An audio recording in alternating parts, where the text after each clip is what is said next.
everyone, it is Tanya. Welcome back to the channel and welcome to another speed build. Today I am actually tackling lilsimsie's most recent shell challenge.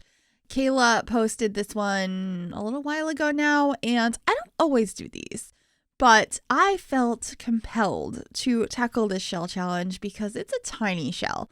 It is like 40 something tiles, and I felt inspired to go ahead and tackle this shell challenge because I love me a tiny house.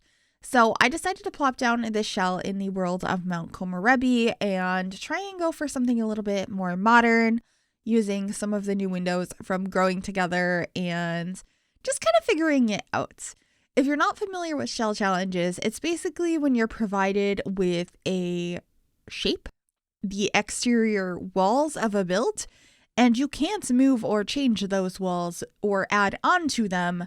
You can't change the exterior walls, but you can add interior ones and like separate into a floor plan. And basically everyone has the same shell, and it's interesting to see how everyone uses that shell and comes up with a different build. So I have a modern 1-bedroom tiny home for a sim. I actually did build this over on Twitch first, and my chat came up with the character that this house would be for. Her name is Greta, and I love her. So this home is for this little old lady who had a long life of travel and has a home base here in Mount Komorebi, but has some like postcards and different things around her home that she collected over her time traveling. And it ends up being a really warm, inviting home, in my opinion. I know I started off with like a lot of stark blacks and whites, but we are warming it up now and transitioning over to some more like browns and beiges. And I think this home just comes out so cute in the end. I'm really proud of this one. If you'd like to download it, it is available on the Sims 4 gallery. You can find it under my EA ID, which is Gryphi, Gryphi. You could also find it under the hashtag #MissGryphi, and that information will also be in the description down below as well. Of course, I'm also using the hashtag for this particular shell challenge, so it'll be up there if you are looking through the different submissions. I'm looking forward to taking a peek at some of these, and I can't actually think of what the hashtag is off the top of my head right now. I want to say it was like, oh yeah, I have no idea. It's in the title of this video. I'm going to put the hashtag in the title of this video. But I did upload this like right after I built it, so it's been up on the gallery for a while, so you might have already seen it. But I wanted to share it today because I thought it came out really cute, and I really like shell challenges. I don't do them very often, like participating in others or creating my own, because they're kind of, I don't know, they're challenging, and I don't always feel like having the restrictions of a shape of one. But like I said, this one, I just was excited basically just because it was a tiny shell, and I feel like I'm pretty good at tiny homes. At least that's what I've been told, and they're one of my favorite things to build in The Sims. I just always feel super inspired by the smaller shapes. So I hope you will like how this comes out. And I will make sure to link Kayla's video down below of announcing this shell if you're interested and want a better explanation of what this is, and to see what she did with the build. I think she turned hers into a cabin, if I'm remembering correctly. But shell challenges are just really fun because you never know what everyone's gonna turn the building into.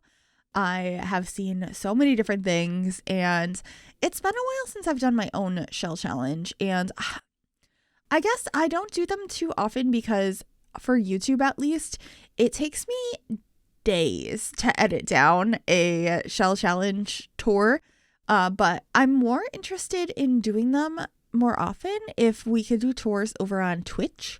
So let me know if you would like to see that, because I think that could be really fun. I do stream over on Twitch 3 to 4 days a week, and it'd be really fun to tour some builds over there. So maybe I'll do a shell challenge again sometime soon. Definitely let me know if that's something you'd be interested in. Anyway, I have pretty much figured out the floor plan on the inside of this build now, and am figuring out how I want to lay out the kitchen. I think it's super cute, and this was the perfect layout for this space. This like really narrow kitchen in a tiny house, and I knew I wanted to add these shelves under here. That is a shelving unit with some like cool frames and stuff on it from the Cool Kitchen stuff pack. And it's nice on its own, but I also really love tucking it under cabinets like this. So you just have that bottom shelf with all of like the pastas and spices and stuff on it. It just adds so much more decoration clutter to a space without having to individually place a bunch of items. Plus, we don't have those individual items to place anyway, so it's just nice. And for this space, because I really wanted to have a window in the kitchen, I opted not to have a full-size fridge. I have a mini fridge with an oven on top, and then we have a stove top on the counter, a nice little sink in here. And of course, I had to get the cutting boards that I like to put in every build, as well as a hanging plants. And I actually really enjoyed adding this towel on the side of the sink using the tool mod. This is a new towel that we got from Growing Together, and I just think it worked really nice in this space. Moving on into the living room now, I really wanted to make sure there was an area to have a desk as well as like a TV and all of that. So what I ended up doing is I have the desk over here in the corner as a workspace, but I put the TV up above it. So the couches are sort of facing the desk. The desk is like the TV stand, if that makes sense. And I'm using this swatch of this rug that I don't think I've ever used. Typically, I don't like browns and beiges and reds together. I think that's just because that was super popular with my parents' generation growing up. And we just saw it everywhere. But I thought for this particular sim, it was perfect because we hadn't fully established who this character was yet. But it was starting to come together and who this sim was and what they were interested in and their age and their style. And so it all fell into place. And I thought that this was the perfect rug for this area. It's just like so warm and cozy in here. And it's a mixture of more modern items and also things that are a little bit more dated, like the color palette, but we also have some really cool furniture pieces in here. I really like these love seats from Tiny Living, and for some reason I just really wanted to have a grandfather clock over there, so I just grabbed that base game one, and I think it looks quite nice. I also use some flowers I don't typically use. I believe those ones are from Eco Lifestyle. They look like dried flowers to me, and I've just never really liked the look of that vase or those flowers, but once again, I just felt like they worked really nicely in this space. I was having a lot of fun trying to combine some items I don't use as often and, put it with a style of home that I really, really enjoy, because there's a lot of things in here I love, like the kitchen counters and the shelf and stuff I used in there are all items I use a lot and I really love. So pairing them with some items I don't use as often was really fun and refreshing. And then this is the corkboard. Once we realized we were going to have this sim be a traveler, we decided to have like postcards from various places they have visited. I thought that would be quite cute. And then I was going to make this rug by the front door brown, but I thought it was a little too much, so I wanted to make it beige instead. So we still have some of those lighter beiges and browns in this space, and it wasn't too overwhelming. I was having a lot of different colors, or not that many colors, I guess. A lot of different tones of brown, so I wanted to make sure I kept up with that and didn't just make everything overwhelmingly brown. I wanted the whole space to flow together nicely. I also decided that this rug from, is that from Strangerville or Get Famous? It's from one of those two. Would be perfect in here as a bath mat. So I used Tool to scale it down to fit in here better, but it just felt like it matched the rest of the house. And I was trying to figure out how to make this really modern bathroom with the modern fixtures feel like it matched the style of the rest of the furnishings. So I thought that rug helped a lot, plus a hanging plant. We got another little plant on the counter, and the towels from the bathroom clutter kit were absolutely perfect with the swirly pattern on them. I just thought that they were exactly what I needed for this space.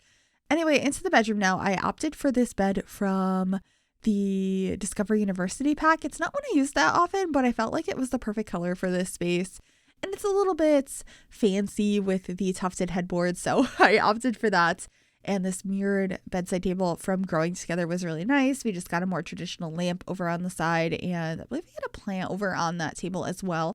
Oh, and another thing I did in this space, which I'm really excited about, is we made a makeshift vanity, which is actually functional because with the Everyday Clutter Kit, we got a new mirror item that you can place on any surface, and it basically functions like a mirror. So I was happy about that. So I'm going to be getting a little desk over here from Parenthood and putting that mirror piece that I had just mentioned up on here so your sim can sit here and get ready. I thought that was really cute, and I really liked the closet piece from Growing Together that I used in here as well. So just really making it super cozy and lived in. And I just need to get a rug in here, and that should be it for the bedroom. And I believe we should be heading outside next to try and figure out what to do in that space.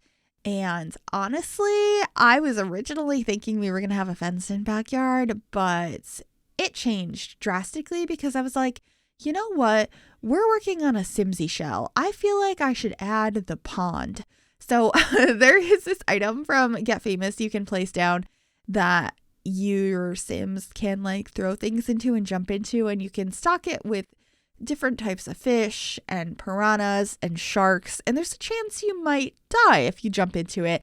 And she's a huge fan of this item, so I thought it would be a fun item to add here, and it's not one I use too often, and it actually fits in so nicely in this backyard. So I just added some lounge chairs out here for you to relax in, as well as a barbecue, a little umbrella, and a couple of planters as well.